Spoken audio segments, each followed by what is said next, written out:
Les films, ça vient de loin, quoi, en général. Et donc, là, je suis obligé de remonter à mon enfance, puisque je l'ai raconté dans un livre. La guerre de 14 m'a inspiré un livre qui s'appelle « La moustache du soldat inconnu », et dans lequel je raconte qu'à l'âge de, je sais plus, entre 12 et 14 ans, j'avais le projet d'écrire un livre sur la vie ordinaire, la vie quotidienne des poilus. Mais un projet très, très sérieux. J'allais, non pas ici, mais à la bibliothèque du musée de l'Armée.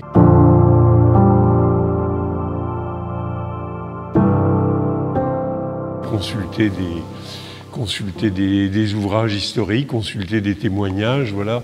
Et puis heureusement, ce projet, je ne l'ai pas mené à terme parce qu'entre-temps, le livre qui manquait à la bibliographie est paru. Ça n'existait pas, quoi. Il y a une vie quotidienne des poilus qui est paru chez Hachette à ce moment-là, et donc ça m'a soulagé de ce devoir, de cette mission. Pour autant, j'en vois quelques-unes qui sourient.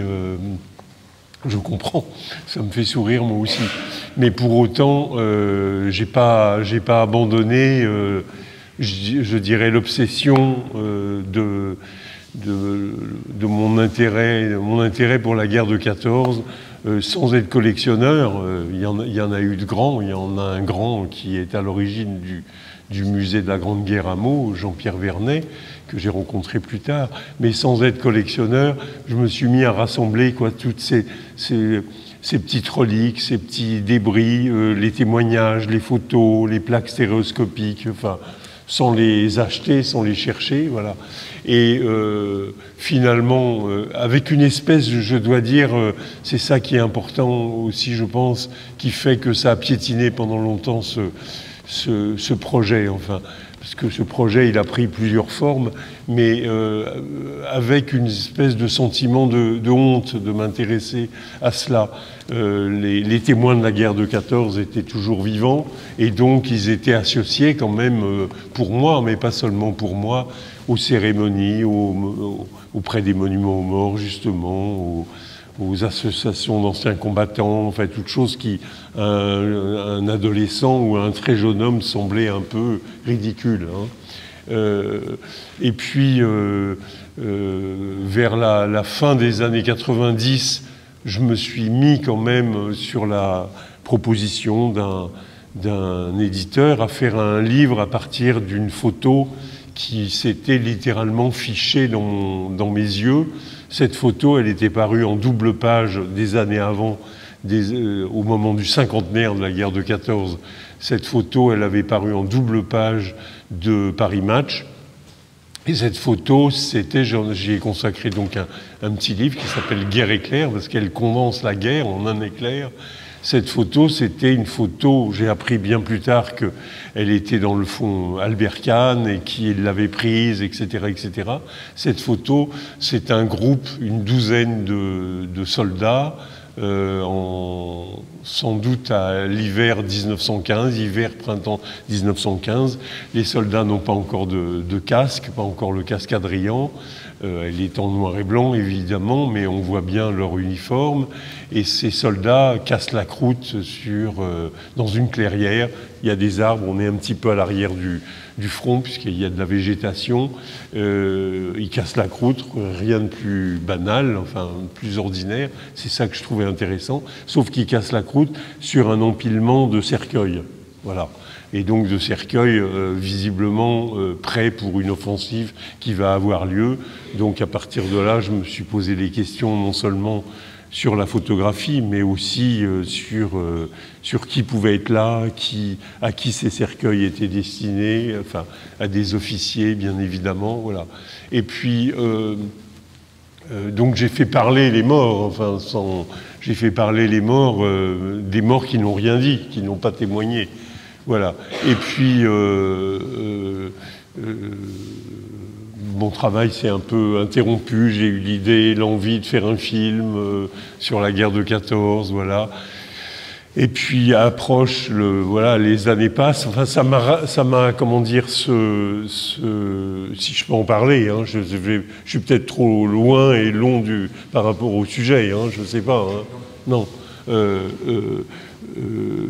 Disons que ça m'a libéré comme ça d'espèce de honte que je ressentais, parce que j'ai commencé à parler de ce livre est paru, donc il y a eu des échos, je me suis retrouvé avec d'autres écrivains à en parler, à me rendre compte que j'étais pas le seul à m'intéresser à la guerre de 14. Donc ce sentiment un peu gênant, a sinon disparu, du moins il s'est atténué.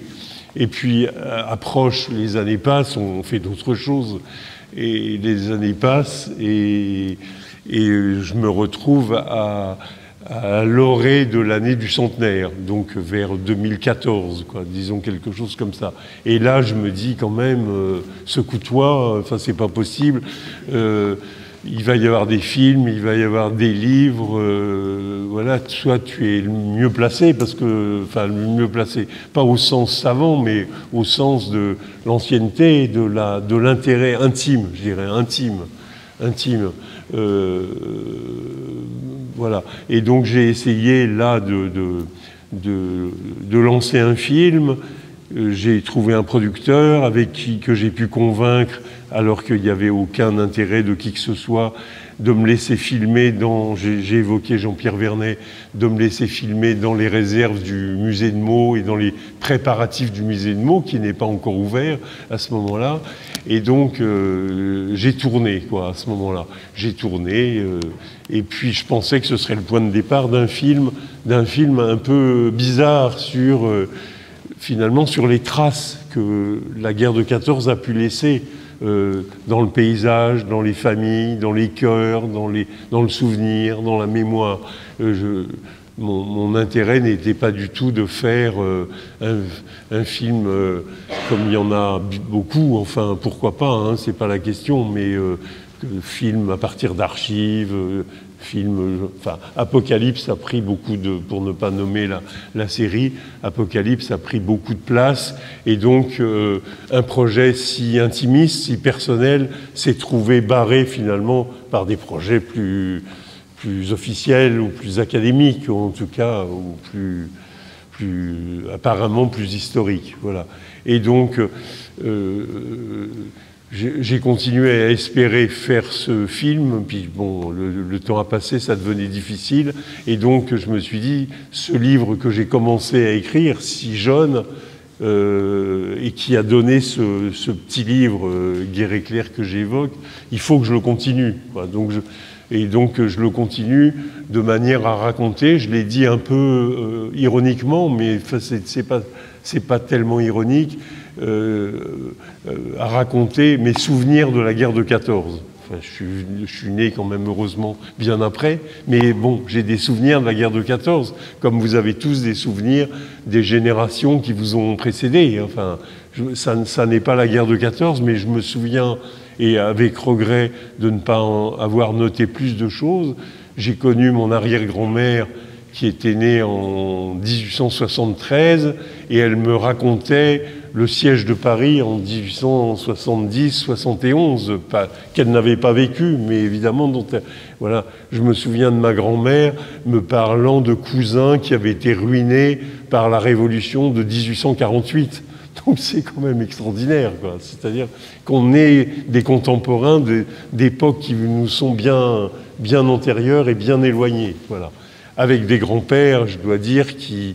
L'un avait occupé la Rhénanie, ce qui m'a donné un peu l'impulsion pour faire un film sur cette période, en 1920, et l'autre qui s'était engagé volontaire pour ne pas repasser son bac, hein, c'est toujours intéressant de voir les motivations, à l'âge de 18 ans, en 1917, quoi, et qui a été décoré le premier jour où il est allé au feu, parce qu'il a été enseveli il était dans l'artillerie, il a été enseveli par un obus allemand. Voilà. Et donc ce grand-père qui l'avait vraiment fait, comme on dit, selon la formule, qui en parlait très peu. Je pense que l'idée du silence du père missionnaire est une idée qui tient la route quand même si les combattants ont beaucoup écrit après la guerre, c'était entre eux, enfin, c'était pour communiquer entre eux. Dans les familles, il y avait quand même quelque chose de l'ordre du silence. Donc même ce grand-père survivant, puis qui est mort âgé et tout ça, savait que je m'intéressais, il y avait un espèce de lien entre nous, mais en même temps, il m'a dit très peu de choses, quoi. Bon.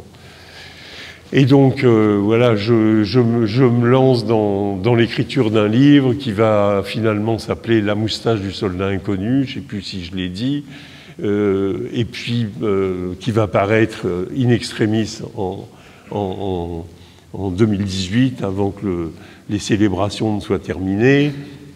Bon, c'était pas très grave, mais enfin, ça fait comme ça des dates anniversaires, c'est toujours important.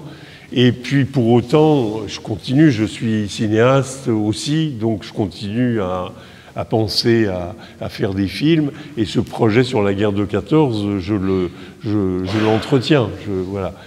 Et entre-temps, il avait pris une autre tournure. Je m'étais dit, parmi nous, autour de nous, il y a des souvenirs, il y a des traces de la guerre de 14, en dehors des zones sinistrées, des champs de bataille autour dans l'Est, etc. Il y a quelque chose qui est, que je photographie moi-même dès que je suis en vadrouille à travers la France. Il y a quelque chose qui est très frappant, ce sont les monuments aux morts. Les monuments aux morts, il y en a partout, à travers toute la France, donc très loin du front ou tout près du front. Il y en a en Corse, il y en a en Ardèche, il y en a dans l'Est, il y en a dans les Vosges, etc., etc. Donc ça m'a donné l'idée que ce film, qui était fait de briques et de broc, enfin plutôt qui était conçu à partir de traces les plus différentes possibles, il fallait que je le saisisse à partir d'un objet qui était là autour de nous et un objet non vu, un objet auquel on ne fait plus attention, tellement on n'y fait plus attention, tellement d'ailleurs notre regard est encombré et parasité par tout ce qu'il y a autour de ces monuments aux morts. Voilà. Et donc, ça n'a jamais été pour moi un film historique, enfin, conçu dans le sens où j'allais interroger des spécialistes, où j'allais faire un inventaire, une typologie des monuments aux morts. C'était un film fait à partir de la sculpture. La sculpture comme incarnation, comme manière de redonner un corps, de ressusciter. C'est plutôt le mot que j'emploie, moi, même si c'est pas dans un sens religieux, mais plutôt dans un sens laïque, de ressusciter les morts, de les rendre vivants. Et donc, pour moi, tous ces monuments, à travers la sculpture, étaient une manière de ressusciter ces soldats ou leurs familles. Voilà. Et donc, petit à petit, enfin, évidemment, je n'ai pas évacué dans le film Les Sentinelles de l'oubli le point de départ, qui est l'idée du livre d'or, de la désignation du nom des combattants morts pour la France, selon l'expression, sur les monuments aux morts, qui sont pour la plupart des stèles, des colonnes, des obélisques, etc., qui ont un intérêt mémoriel, évidemment, mais qui ne sont pas, sur le plan esthétique, qui ne sont pas très remarquables, pour m'intéresser à la sculpture. Et donc la sculpture, vous avez montré un extrait qui correspond finalement, dans tout film, hein, il faut commencer par ce qu'Hitchcock dit, le cliché, la limousine noire qui arrive sur le pavé luisant. Il faut commencer par ça. Et donc, finalement, c'est plus ou moins le début du film, c'est-à-dire que les monuments aux morts, dans l'esprit commun, ce sont des monuments emphatiques, très patriotiques, très glorieux, etc., etc. Ici, on regarde attentivement, et si surtout on a la chance, comme peut l'avoir un cinéaste, d'avoir des bottes de 7 lieues, ben à partir du moment où on parcourt la France, on s'aperçoit qu'il y a une richesse d'expression extraordinaire, extravagante. Voilà. Et donc, ça a lancé l'idée du film. ça a lancé l'idée du film, mais j'ai fait allusion à ça. Un film, c'est toujours extrêmement difficile à faire. Ça existe, c'est évident, ça s'impose, mais pendant des années, hein, c'est pas seulement des mois, pendant des années, on m'a dit « Ah oui, les statues, ah bah oui, c'est très intéressant, mais ça bouge pas. » Voilà, ce qui était une observation judicieuse, hein, c'est vrai que ça bouge pas. Mais le défi que je voulais relever, c'était justement de faire bouger les statues, ces corps pétrifiés. Et je crois que si on regarde le film, il n'y a aucun effet spécial ou spécial. Les statues restent inanimées, mais petit à petit, elles se mettent à bouger, à vibrer et peut-être à parler. Mais voilà. Et ce qui fait que je cite souvent cette phrase, j'ai montré le film une fois, enfin, j'ai fait beaucoup de projections, non pas de cette version que vous pouvez voir jeudi sur LCP, suivi d'un dialogue avec des lycéens de Sainte-Geneviève-des-Bois. Voilà, il y a une émission qui s'appelle Z qui suit cette nouvelle diffusion, mais il y a une version cinéma, une version intégrale qui dure 1h25 que je montre le plus possible en projection dans des salles de cinéma ou dans des musées, et qui correspond plus, enfin même si je reconnais tout à fait cette version, mais qui correspond plus à ce que j'ai voulu faire.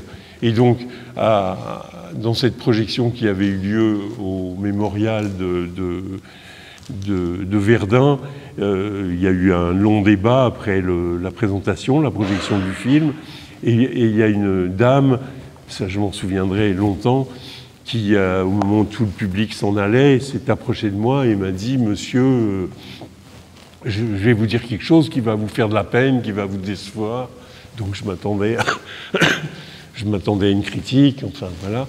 Et enfin, dans son esprit, c'était une critique. Et elle m'a dit « Voilà, monsieur, à la fin du film, j'avais complètement oublié que c'était des statues. Enfin, pour moi, c'était des êtres vivants. » Et je lui ai dit « Ben... il n'y a pas plus beau compliment, quoi, voilà. Surtout qu'elle ne pensait pas me faire un compliment. Voilà. Et donc, ces statues nous racontent quelque chose de la guerre de 14, de l'effet retard de la guerre de 14 à travers tout le pays, à travers toutes les familles. Et pour moi, c'est non seulement une célébration des morts avec la querelle monument pacifiste ou monument pas pacifiste, enfin que je trouve pas forcément très intéressante, mais on peut la faire, elle existe. Mais aussi, c'est une manière, ces monuments aux morts, c'est une manière de donner des funérailles à tous ces soldats qui n'en ont pas eu. Et ce qui fait que quand on rassemble les pièces du puzzle, on s'aperçoit que, bien sûr, il y a des soldats qui sont représentés, il y a beaucoup de soldats qui sont représentés, mais il y a aussi des familles, des femmes, des enfants, des épouses, des fiancés, des mères, et que c'est ça que convoque le chantier des monuments aux morts de la guerre de 14. Ah ben oui, c'est toujours ça qui m'intéresse, oui. De les rendre vivants, quoi. Voilà. Mais ça a commencé, je sais pas, ça a commencé il y a longtemps, enfin c'est peut-être depuis que je fais des films, mais je me souviens, pour confier une anecdote personnelle, j'ai fait un film sur l'Égypte ancienne, sur les artisans de la vallée des rois. Voilà, ça, c'est très loin de tout ça. Voilà. Et à Deir el-Médine, près de Luxor, voilà. Et donc j'ai eu la chance de filmer dans ces endroits absolument incroyables, et notamment la chance de filmer les tombes décorées que les artisans, ou les artistes, mais pour ne pas être anachronique, ce sont des artisans, ont creusé, ont décoré, ont orné, à la manière, mais toute proportion gardée, de la tombe du pharaon ou de la reine, ou de la pharaone, voilà. Et j'étais extrêmement ému en faisant ce film parce qu'à un moment donné, ces artisans, petits personnages anonymes, avaient un nom, Ineraoui, Senedjem, et déposaient dans leur tombe des objets, ou en tout cas peignaient sur les murs ce qu'ils pensaient être l'immortalité. Et je me suis rendu compte que ces hommes, il n'y avait pas beaucoup de femmes qui qui était parmi les artisans du pharaon, que ces hommes, du fait qu'ils étaient nommés, il y avait quelque chose qui me rapprochait d'eux. Et donc, j'avais une vraie émotion à les retrouver, et une vraie tristesse, finalement, à les avoir perdus, alors que je ne les ai jamais connus, que je ne risque pas de les connaître, qu'ils ne me sont rien. Mais voilà, c'était cette façon de jouer un tour au temps, comme l'a dit une fois Hélène Baird, mais n'anticipons pas. Si je peux rajouter une chose, je ne sais pas, hein, je ne sais pas du tout. Oui, je peux rajouter une chose. C'est que, d'ailleurs, ça vous explique comment on fonctionne quand on fait un film. Moi, je déteste, mais ça me rend hystérique, qu'on me demande un scénario de film documentaire. Ça, c'est quelque chose qui est pour moi quelque chose voilà, j'ai besoin d'écrire, de me documenter, ça prend beaucoup de temps. Voilà, j'ai du matériel, j'accumule du matériel. Mais un film, c'est comme un organisme vivant, quoi. On peut prévoir quelque chose, mais c'est pas ça qui va se passer. Ça, bon.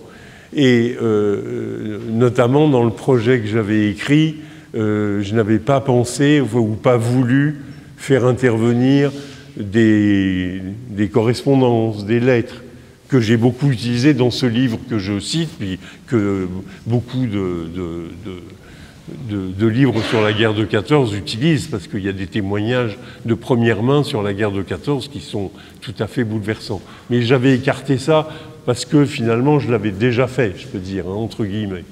Voilà. Et puis en cherchant de l'argent, parce que faire un film, c'est trouver des partenaires, trouver de l'argent, trouver des financements, tout à coup je me dis, tiens, il faudrait que j'interroge, puis moi-même, parce que j'avais le rapport plus direct que la productrice du film, que j'interroge la Fondation La Poste. Voilà.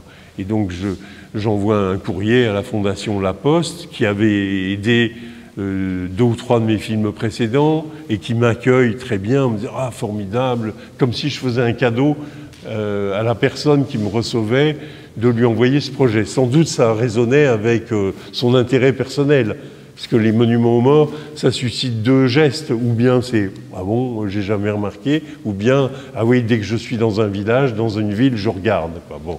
Donc ça devait être ce cas de figure. Et puis, bon, donc je suis tout à fait content. Et puis quelques jours après, cette personne me dit, je lui envoie le texte que je lui avais pas envoyé, cette personne me dit « Ah, je suis désolé, on en a parlé avec la responsable de la fondation, on ne pourra pas vous aider parce qu'il n'y a pas de... Vous ne faites pas appel à des correspondances. » Voilà. Et là, bon, je suis accablé, et puis en même temps, on est un peu prêt à tout. Il faut être prêt à tout quand on fait un film.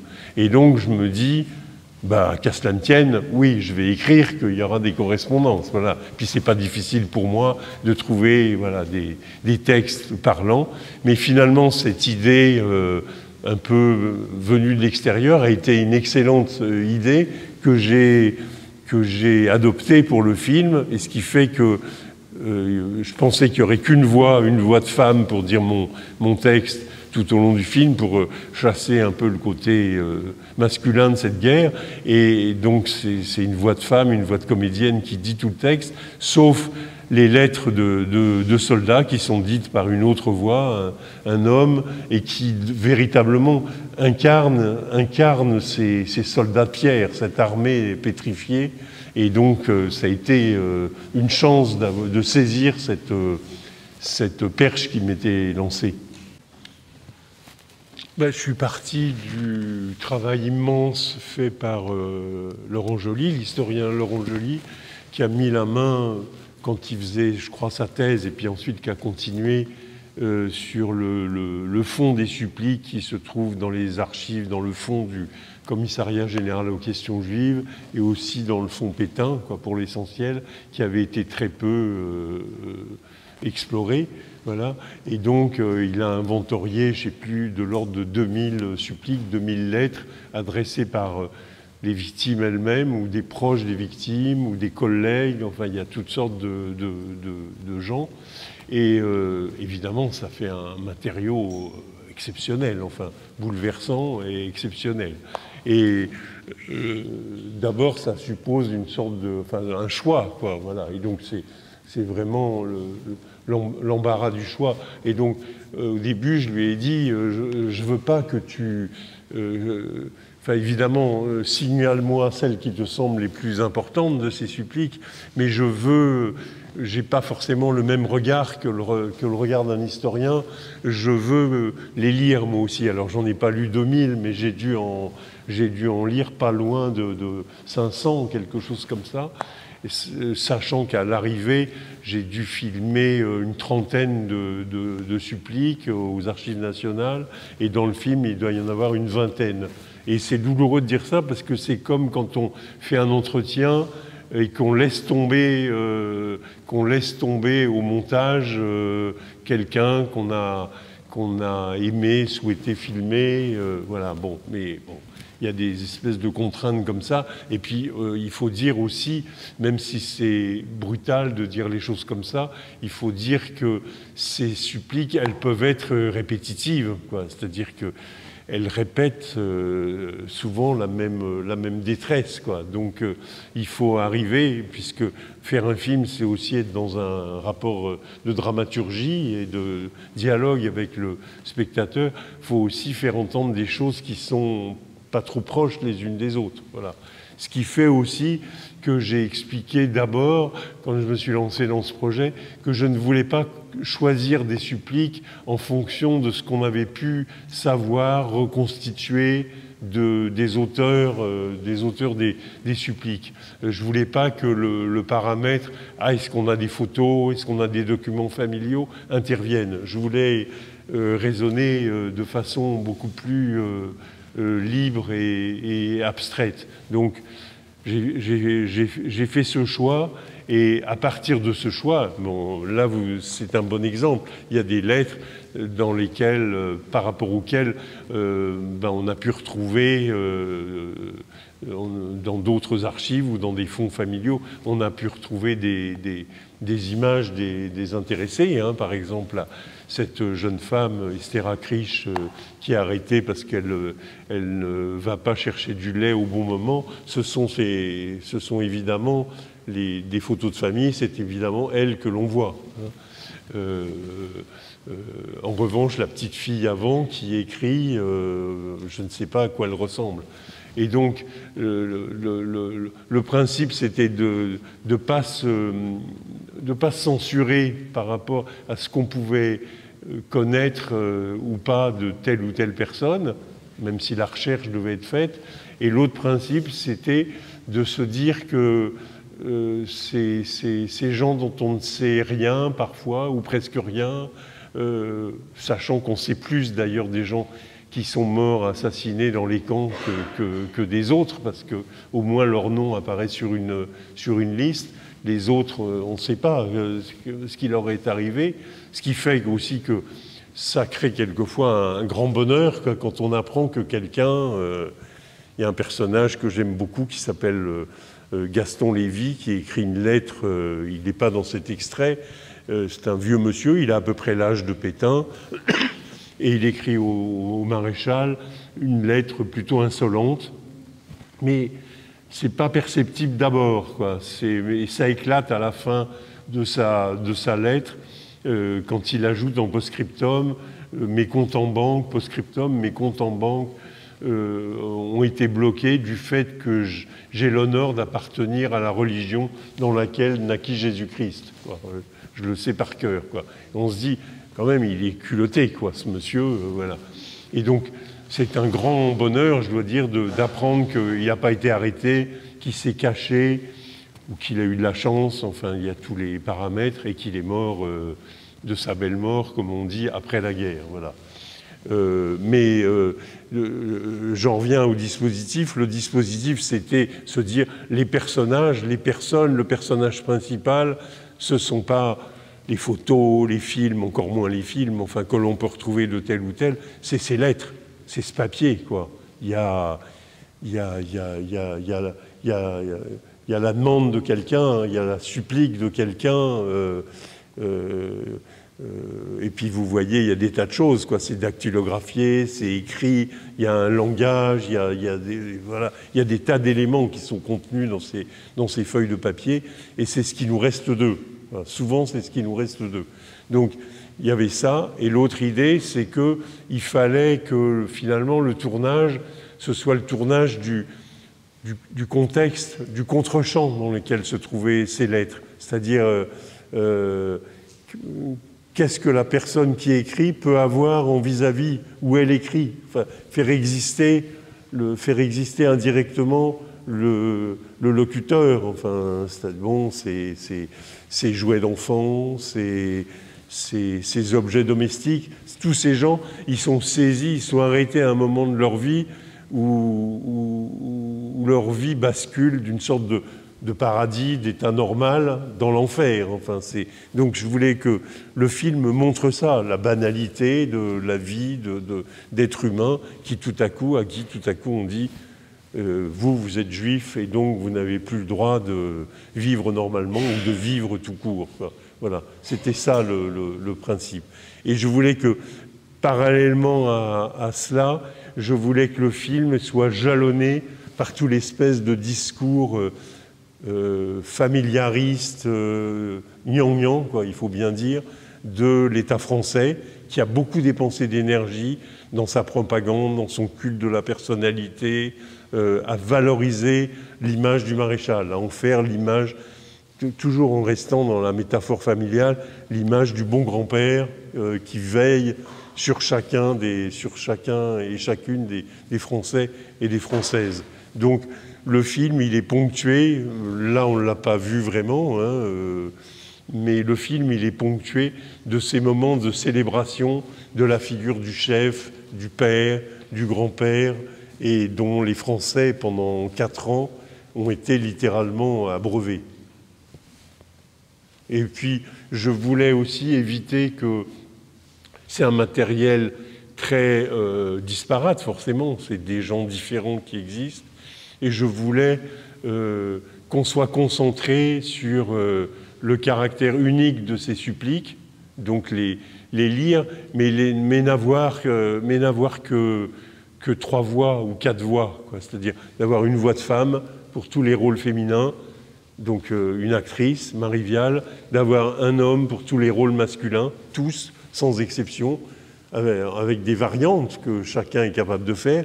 Nicolas Bouchot, un autre grand comédien de théâtre, un enfant, un petit garçon qui fait les petites filles et les petits garçons, voilà. Et puis la voix de l'administration, parce que ce qui est frappant dans ces suppliques, c'est qu'on y répond à ces lettres.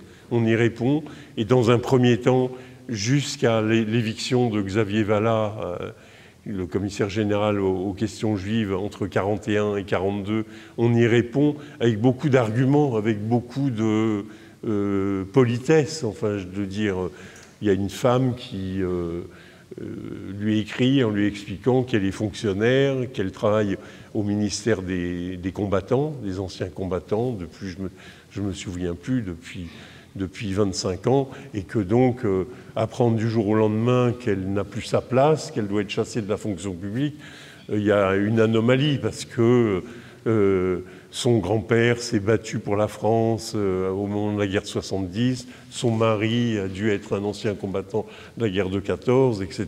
Donc, bon, peut-être qu'elle rentre dans les cases, mais en même temps, elle a des circonstances atténuantes. Enfin, tous essayent de plaider avec plus ou moins de bonne foi, de mauvaise foi, leur cas d'exception, quoi.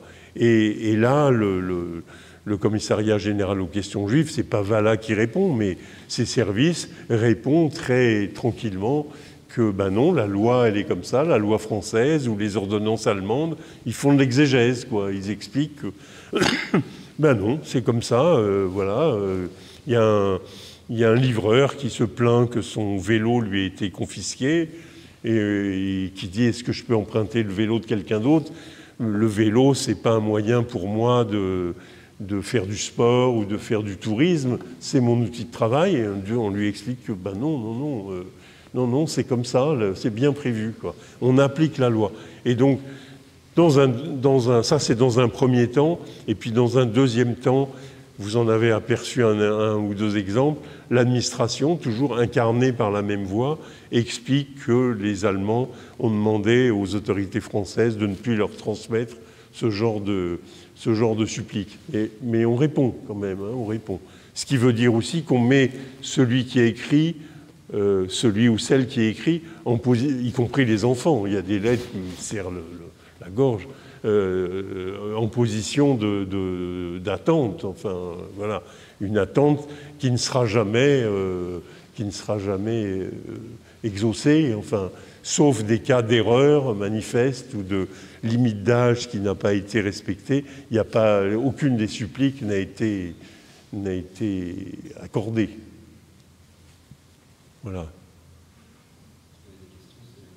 Et j'aurais pu avoir, sur les 25 suppliques que j'ai filmées, j'aurais pu avoir 25 voix. C'était une solution. Et je voulais surtout pas, je voulais qu'on soit à chaque fois, qu'on soit face à un chœur, mais un chœur limité à un nombre restreint de personnages pour être dans l'intensité de ces rapports écrits, de cette relation écrite aux autorités, au pouvoir, et montrer quelque chose de l'inflexibilité de la réaction, de la persécution de bureau, la manière dont la persécution s'exerçait. Voilà. Je ne sais pas si ça suggère quelques questions chez vous.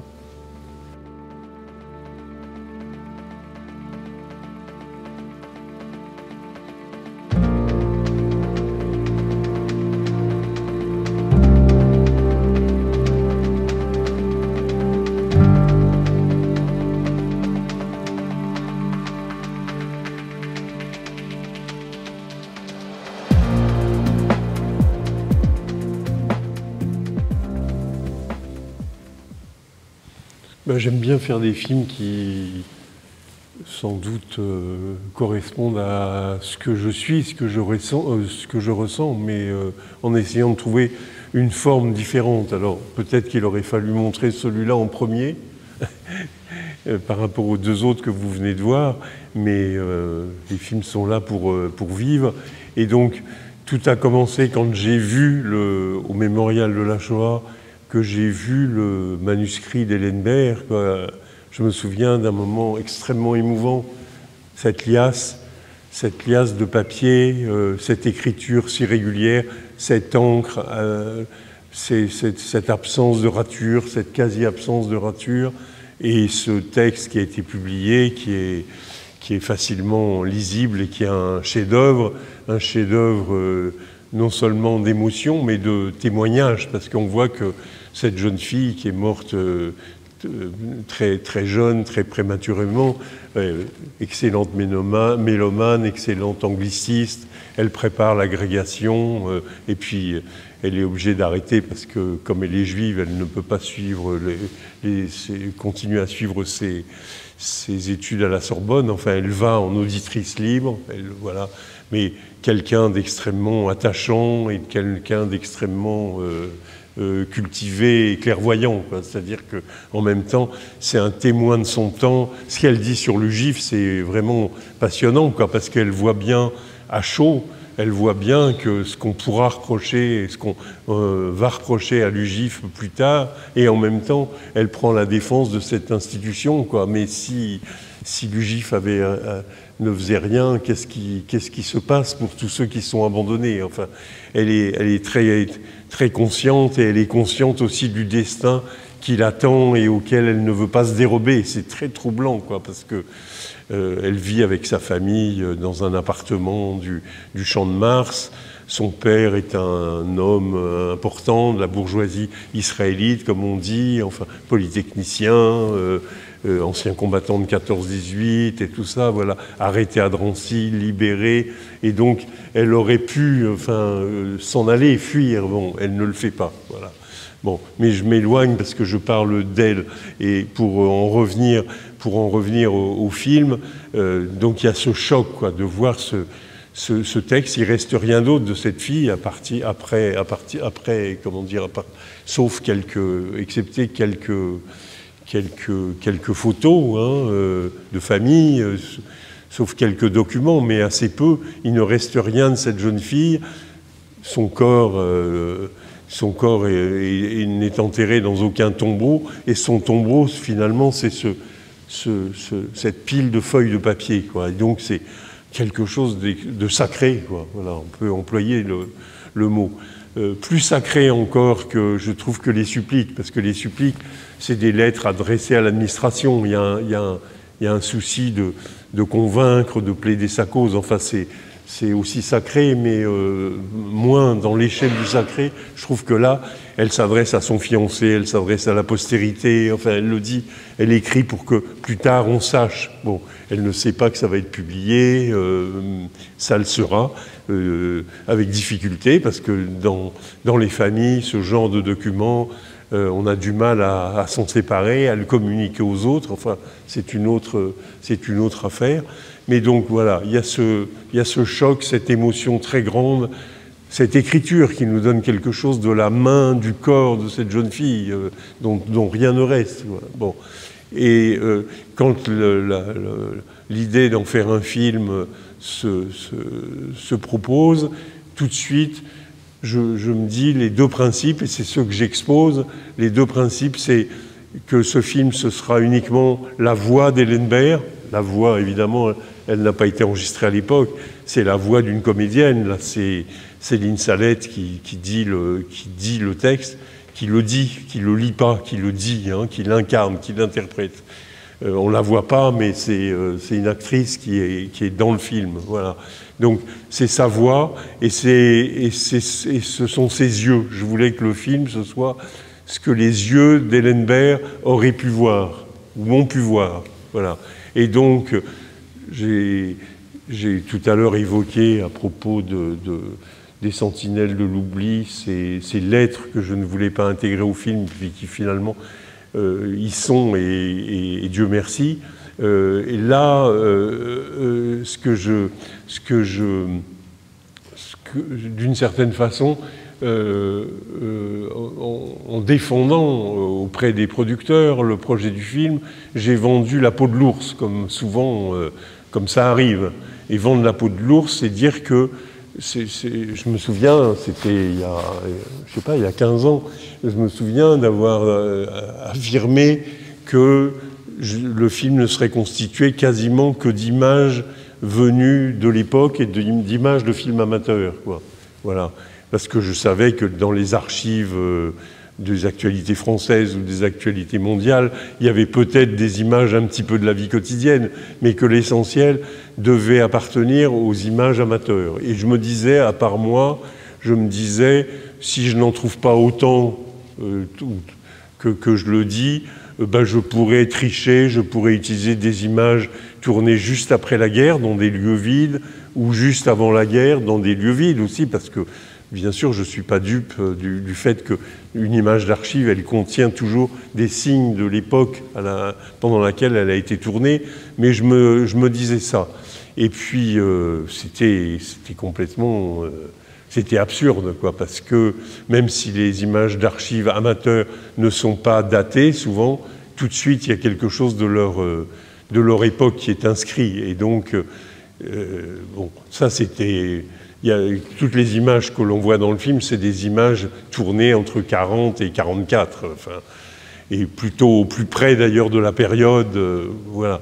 Mais ce qui m'a sauvé, et que je ne m'attendais pas à trouver, grâce à l'assistante, la documentaliste qui est trouvée avec moi, c'est cette quantité incroyable de films amateurs. Vous voyez, les images que vous avez vues, vous en avez vu qu'un tout petit extrait, c'est des images amateurs qui ont été filmées à Paris sous l'occupation. À Paris, où aussi il y a un petit séjour à la campagne. Donc ça, c'est des images d'amateurs qui ne sont pas des images de la famille, mais des images tournées par des Français qui avaient une caméra, mais sinon, les images de Paris, c'est des images, ou les photos, c'est des images, en réalité, on m'a très rarement demandé d'où elles venaient, ces images. Ça m'a beaucoup surpris, y compris, j'ai fait des masterclass, y compris dans des publics un peu avertis, un peu professionnels. On m'a jamais... Vous voyez d'où elles viennent, ces images? Non? Faisons un peu d'interaction. Non, c'est vrai. Non, mais il n'y a pas de piège. Hein. Vous pouvez dire quelque chose qui... Ça ne vous engage pas, hein, mais évidemment, c'est une époque où on ne tourne pas comme aujourd'hui, à tout bout de champ, quoi. Et donc, non, vous ne voyez pas d'où elles peuvent venir? Oui. Je ne sais pas qui a dit les Allemands, mais c'est la bonne note, oui. Oui, ben oui. Ben non, on n'avait pas le droit. Voilà. Donc, les images, elles sont, dans Paris, sont 90% des images d'officiers, tournés par des officiers ou des soldats allemands qui étaient en garnison à Paris, qui occupaient Paris. C'était mieux que d'être sur le front soviétique. Et surtout des images qui ont été récupérées dans ces dernières années par des cinémathèques, essentiellement une cinémathèque, mais il y en a plusieurs, de films amateurs, qui fait tout un travail d'indexation, qui a racheté ou évité que ces documents retrouvés dans les greniers de l'oncle, du grand-père, du père, ne se perdent à tout jamais. Et donc, ça fait un matériau extraordinaire, sauf que c'est un matériau qui n'est pas destiné à faire de l'histoire.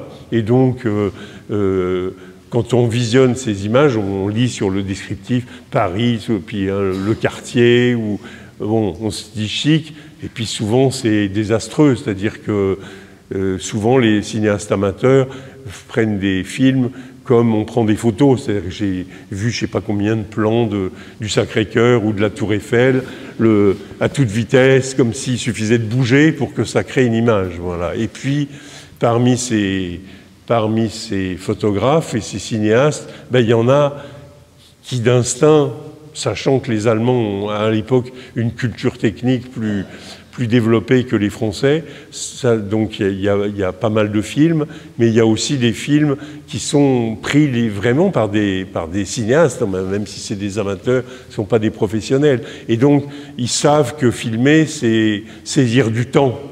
Voilà. On a le temps de voir, on a le temps de regarder. Et donc, ces images, elles n'ont pas été faites pour, d'une quelconque manière, pour accompagner ou pour suivre le point de vue d'Hélène Baird, mais j'ai eu à cœur de ces images qui ont été pillées d'une certaine façon à Paris, de les rendre, de nous les rendre à travers ce film et de faire parler Hélène Baird avec sa voix des années plus tard et avec ce que ses yeux, son regard avaient pu voir, en plus du journal lui-même, hein, en plus de la matérialité du journal lui-même, et en plus de quelques éléments très brefs, mais que vous avez vus là un peu plus développés, qui viennent de l'immeuble dans lequel vivait Hélène Baird. Il était hors de question, vous n'avez pas vu tout le film, qui doit aussi être accessible par le réseau des bibliothèques publiques. Vous n'avez pas vu tout le film, mais il était pour moi impensable de filmer aujourd'hui l'immeuble dans lequel vivaient les parents d'Hélène Baird et Hélène Baird, avenue Élysée-Reclus, près du Champ de Mars, face à la Tour Eiffel, existe toujours. La nièce d'Hélène Baird, qui a beaucoup fait pour la publication du journal, je n'arrêtais pas de lui dire « Je voudrais aller dans l'immeuble, rentrer dans l'immeuble. » Ah, mais on ne peut pas, je ne connais pas les gens ne veulent plus et tout ça.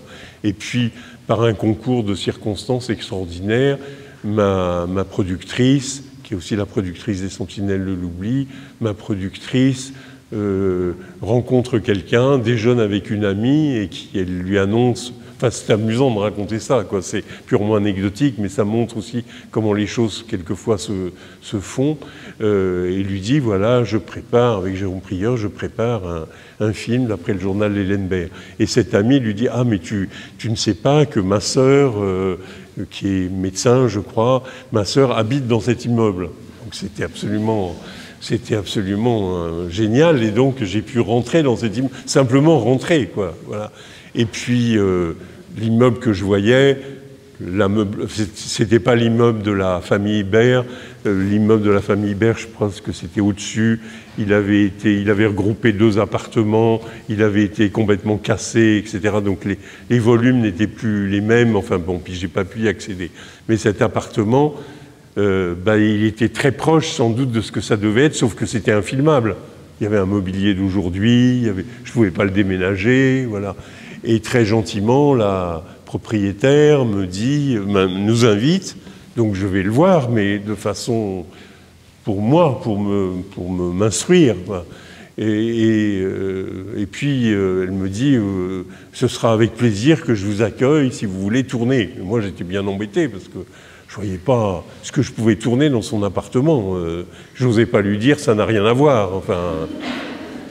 mais quand même, je circulais dans l'appartement et je prenais avec mon smartphone, comme vous, sans doute, je prenais des petites photos témoins, quoi, de ce qu'on voyait par la fenêtre, de ce qu'on voyait, si on voyait la tour Eiffel, de la cour de la cuisine, de ces plans que vous avez vus, qui est la cour de cet immeuble, là, voilà.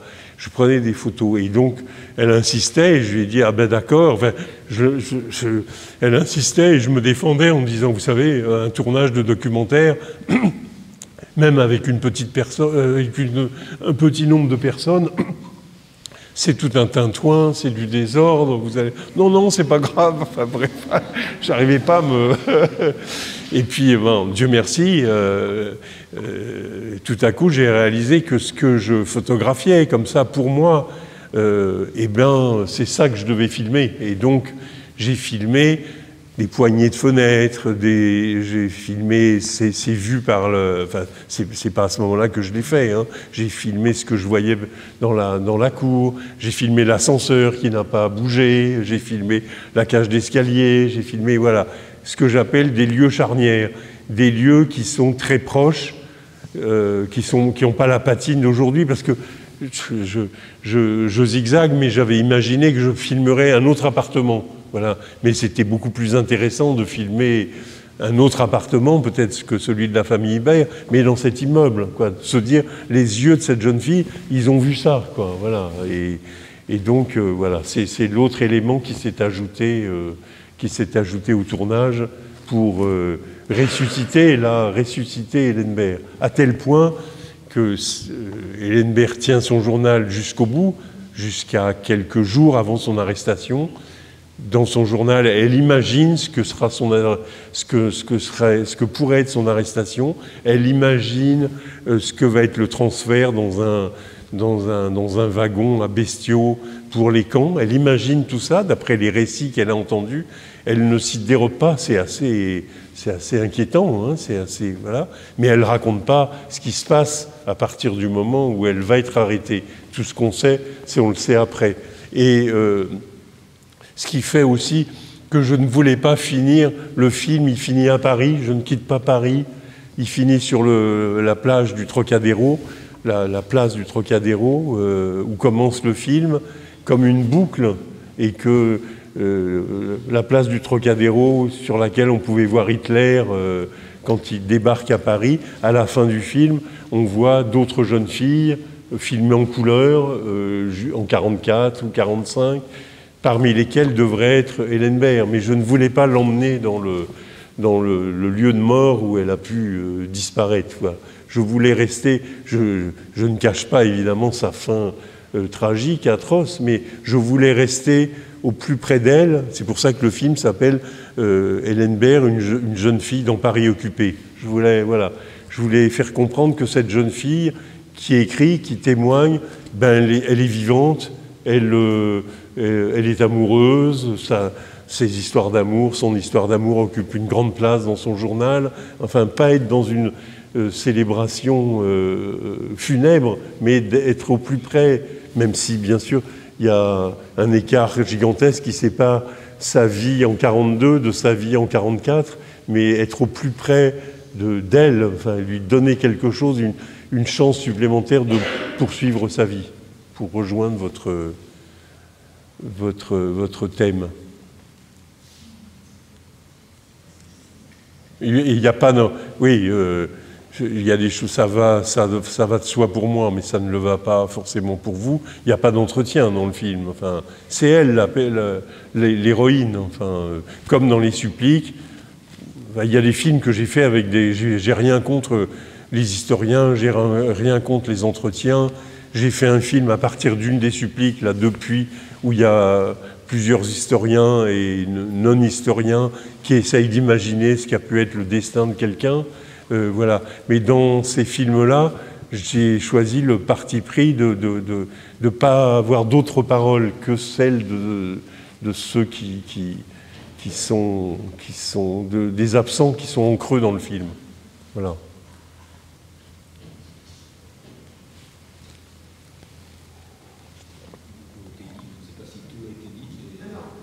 Ah, merci. Oui, oui. Ah ben enfin, ça dépend des acteurs. Il y en a qui d'instinct... Ben, je vais vous donner un exemple très clair. Ben, c'est très important pour moi. C'est un peu un qui tout double, parce que... bon, pas pour ce film-là, je vais l'expliquer, mais pour tous les films que j'ai fait à voix, avec une voix, c'est moi qui enregistre, parce que je change les sentinelles, je change mon texte chaque jour avec la monteuse, j'enlève un mot, j'en rajoute, je change une phrase, je me dis ça c'est pas la peine de le dire parce qu'on le voit, enfin voilà, j'ai pas d'amour-propre par rapport à ce que j'écris ou par rapport au texte que j'ai rassemblé, puisque c'est, voilà, je suis pas empêtré comme peuvent l'être certains, parce que se dire ah ça on peut pas l'enlever, ça va pas lui faire plaisir, etc. Donc c'est du travail, c'est très simple, voilà.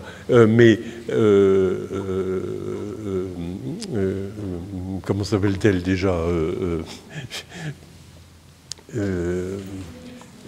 oui, l'actrice.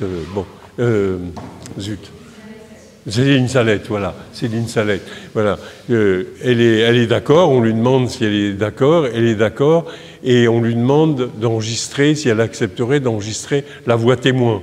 Voilà. Donc c'est formidable parce que elle a fait ça comme ça en 2 heures de temps, dans une espèce d'énergie incroyable, mais pas forcément sur le plan technique très formidable, mais c'était pas grave, c'était pour monter. Voilà. Et puis, donc ça m'a beaucoup aidé parce que c'est une voix de femme et c'est la voix de la personne qui va enregistrer finalement. Sinon, on a des problèmes de rythme. Moi, quand j'enregistre ma voix, je parle plus vite, enfin bon, des choses comme ça, quoi. Bon, là, j'avais la voix de Céline Salette, c'était génial. Elle l'interprète vraiment, elle lit pas un texte, elle l'interprète. Et j'avais à peu près choisi tout le texte, bon, sauf qu'il y a des petites choses que j'ai rajoutées, des mots que j'ai enlevés, mais enfin, je suis très fidèle au texte du journal. Enfin, le journal, s'il était enregistré intégralement, il durait 3 ou 4 heures. Le film dure 1h30, hein, c'est pas... Donc, voilà. Mais j'avais fait ce travail. Et puis arrive le moment où le film est fini, et donc on lui demande d'enregistrer la voix définitive. Et là, je dirais, c'est un grand mot, je dirais catastrophe, parce qu'elle avait plus cette espèce d'énergie, d'enthousiasme. Elle venait de travailler pendant plusieurs semaines, de dire au théâtre le monologue de Molly Bloom, de Joyce et tout ça. Sa voix était différente, et donc en plus c'est une crise d'instinct, donc on lui fait refaire, mais c'est pas forcément bien. On lui dit non, là faudrait le faire comme si, c'est pas forcément bien. Ce qui fait que j'ai fait quelque chose que j'ai jamais fait depuis et qui était un peu au grand désespoir de la mixeuse, de la personne qui s'occupe du montage son. On a mélangé avec la monteuse, on a mélangé une partie des enregistrements de la première séance, quoi, avant le début du montage, avec les réenregistrements. Et donc, évidemment, une oreille exercée s'en rend compte, mais une oreille moins exercée ne s'en rend pas compte, et on gagne quelque chose dans l'émotion, dans l'intensité. Voilà. Mais sinon, vous imaginez par exemple que ça dépend comment les comédiens, les comédiennes travaillent. Il y en a, bon, j'ai fait un film avec Denis Podalides, je pensais enregistrer toute la journée, et à l'heure du déjeuner, il avait fini, et quand je lui ai dit, bon, on va peut-être faire quelques reprises après le déjeuner, il m'a dit, ah bon, je peux pas, puis il voyait pas comment, pourquoi, et c'est vrai qu'il avait fait ça parfaitement, et que plus tard, j'ai eu quelques raccords, quelques rustines à faire avec lui, il avait la crève, il avait un rhume, mais il a réenregistré, j'ai pu placer des petites choses comme ça, personne ne le sent, personne ne l'entend. Dans les suppliques, avec les 2 voix, les 3 voix essentielles, la voix de l'administration est toujours la même. Et donc, à partir du moment où on définit ça avec le comédien, ça va. Mais la voix de la comédienne et la voix du comédien, il faut trouver des interprétations qui font sentir la personne qu'on ne voit pas. Et donc, Nicolas Bouchot se souvient toujours, quand on se voit, de moments où je lui ai dit « faut que tu sois côteleux ». Voilà. Et donc, ça lui plaisait beaucoup comme indication. Donc, voilà, pour surtout éviter de faire en sorte que tout soit monotone.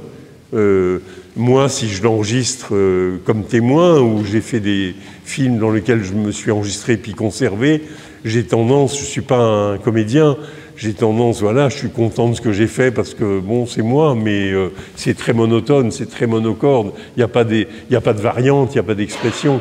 Donc le rôle du comédien ou de la comédienne, c'est pour ça que c'est très important ce choix, et j'en suis infiniment content dans les suppliques, où il y a aussi 2 voix, j'en suis infiniment content, voilà. Mais j'ai fait un autre film qui s'appelle Ma vie dans l'Allemagne d'Hitler, et j'ai pris le parti, c'est des variantes pour moi, le spectateur ne s'en rend pas forcément compte, j'ai pris le parti d'avoir une seule voix pour tenir, pour remplir, je ne sais pas, 25 ou 30 rôles. Et donc, c'est la même voix qui dit les textes d'hommes, de femmes, et qui fait aussi les didascalies. C'est l'actrice et chanteuse allemande Ute Lamper, voilà. Et donc, elle a su s'adapter à chacun des personnages, à chacun des textes. C'est des rôles différents qui sont proposés. Et donc, le pire, c'est quand on a une personne qui fait tout de la même façon. Bon, voilà, c'est le texte, ok, ça passe, mais c'est une lecture, quoi. Mais c'est pas une interprétation.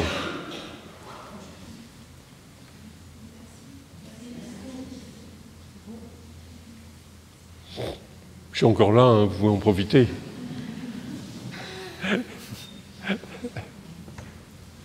Ah.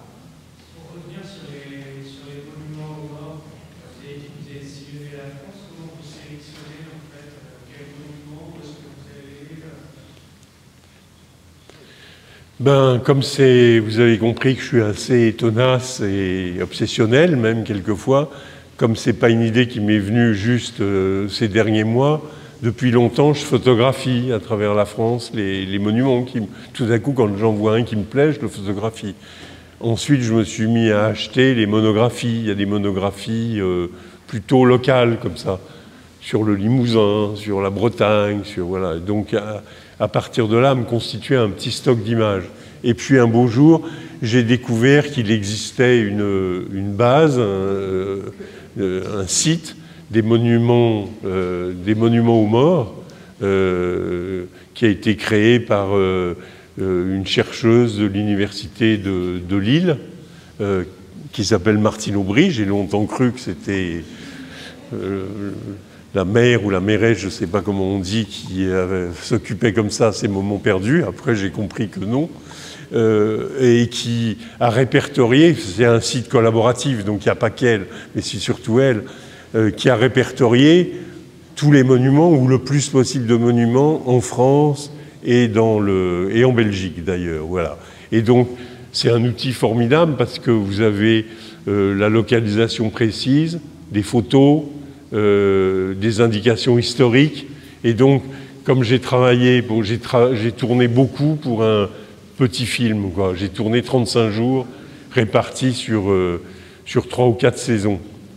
Et donc, on construisait le plan de travail en raisonnant par région. Et donc, bien sûr, il ne s'agissait pas de partir à l'aventure, mais le budget ne permettait pas d'avoir repéré tous les endroits. Et donc, on allait d'endroit en endroit, en fonction de la lumière, en fonction de... Voilà, tout était prévu, et tout était prévu grâce à ce répertoire, ce qui n'empêche pas d'avoir des surprises ou des bonnes ou des mauvaises surprises, parce qu'on ne sait pas exactement dans quel environnement urbain se trouvent les monuments. On a la photo du monument, et donc le choix, il se fait, je dirais, en fonction de ses propres goûts, de mes propres goûts, quoi. Voilà. Puis il faut en choisir un plutôt qu'un autre, parce que faire 30 km de plus, ça alourdit énormément le plan de travail.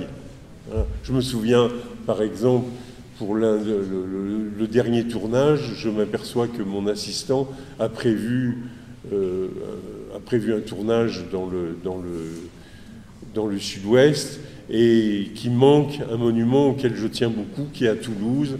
C'est un bas-relief avec des soldats, des poilus qui ont l'air de grouiller dans une tranchée. Enfin, voilà. Et donc, je dis, bon, ça, il n'y est pas, pourquoi? Il me dira, ça nous fait faire 1h30 de route et tout ça. Je me dis, je m'en fiche, j'y tiens absolument, c'est important pour moi. On supprimera d'autres choses, c'est assez difficile de supprimer des choses parce qu'on sait que c'est l'accumulation. Le film, il repose sur l'accumulation. Si j'avais filmé 15 ou 20 monuments, ce serait purement contemplatif, mais ce ne serait pas intéressant. Voilà. Donc je dis non, j'y tiens.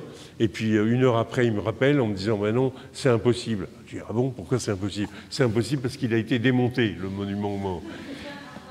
Ah bon, il est démonté? Oui, il est démonté parce qu'il y a des travaux à Toulouse du métro, la création du métropolitain, et donc il est en caisse.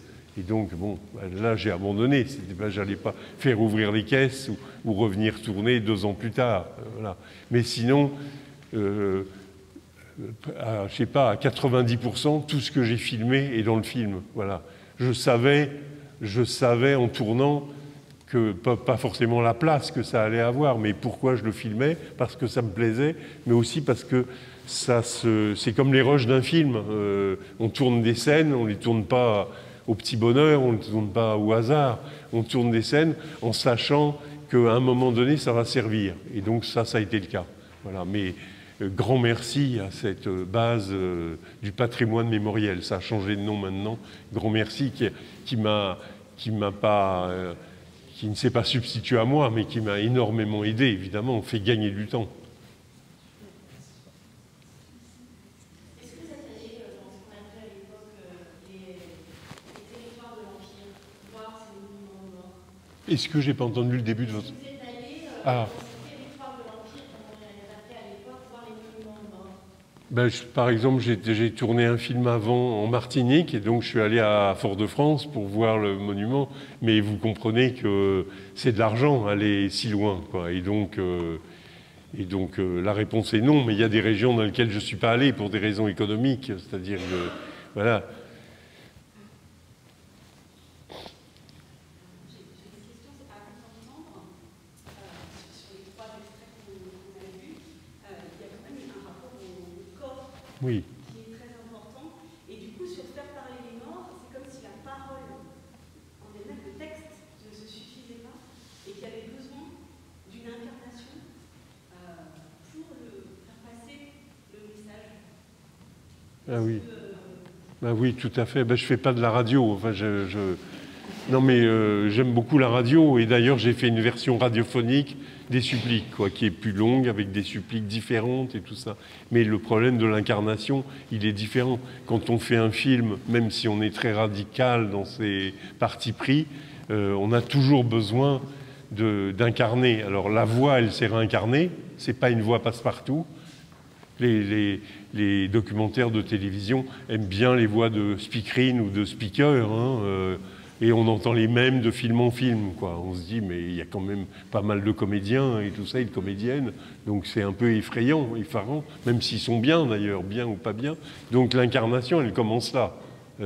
Et quand je disais tout à l'heure que ça peut être casse-gueule, vous faites votre film, vous montez votre film, vous êtes comme ça reclus avec le monteur ou la monteuse, et vous êtes en dialogue avec votre voix, hein, ma voix témoin. Et puis un beau jour, on se dit « Ah !» où on y pense très vite, mais le cas de Céline Salette est une exception. On se dit « Il faut que je trouve, ou il faut que je persuade machin ou machine d'être la voix de mon film. » Mais arrive le moment de l'enregistrement. C'est un peu, on est comme un funambule sur son fil, c'est-à-dire que tous pourraient se casser la figure, quoi, parce qu'il n'y a pas l'émotion qu'on cherche. Bon. Il se trouve que ça m'est jamais arrivé, parce que, bon, mais ça peut être... c'est un moment de peur, quoi, parce que cette incarnation, on peut avoir quelqu'un qui dit très bien un texte, mais qui n'est pas incarné, qui n'est pas présent, qui fait pas vibrer le film.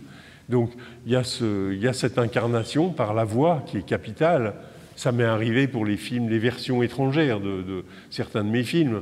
C'est-à-dire le film avec Ute Lamper, il était fait avec Arte, et donc j'étais persuadé que les Allemands allaient sauter sur l'occasion. Donc j'ai fait la version française avec cette comédienne qui parle bien français, mais avec un accent.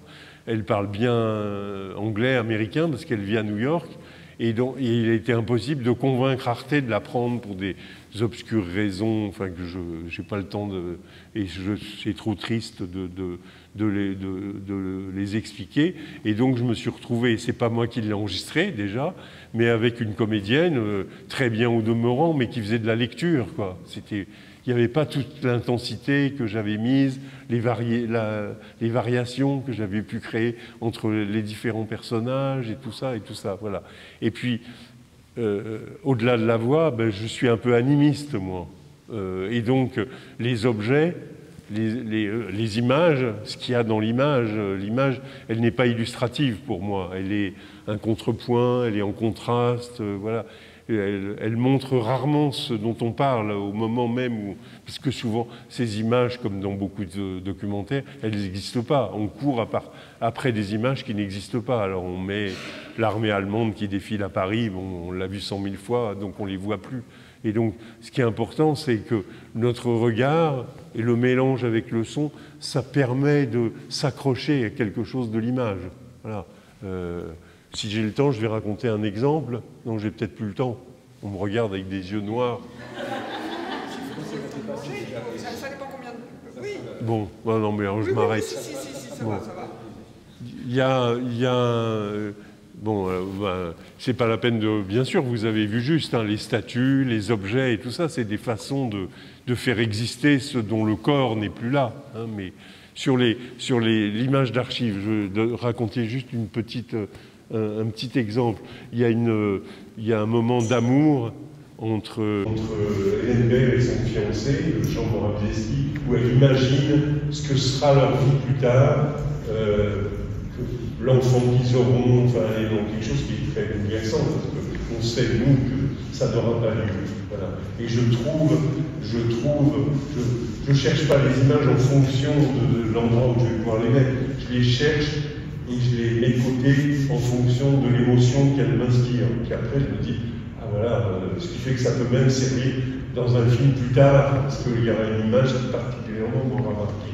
Et là, je reviens à Hélène Baird, je vois une scène filmée par sans doute clandestinement, là c'est pas un Allemand, une scène filmée sans doute clandestinement sur les quais de la Seine, face à l'île Saint-Louis, par un couple avec un landau. Et ces images ont la particularité d'être très détériorées. La pellicule est abîmée et surtout le capuchon de l'appareil de prise de vue vient obturer une partie de l'image. Mais ça crée quelque chose, ça met l'image en... comment dire... c'est comme une image qu'on surprend et qu'on sait en danger. Voilà. Et donc, cette image, je veux me dire, bon, elle a aucun sens, elle vient là, tout naturellement pour parler de cette espèce de rêve. Je ne fais pas des flous pour montrer qu'elle rêve. Et cette image, elle est devant nous, comme les autres images du film, mais elle nous dit quelque chose de la fragilité de ces moments, de la fragilité de ces images. Et voilà, quelque chose qui m'intéresse.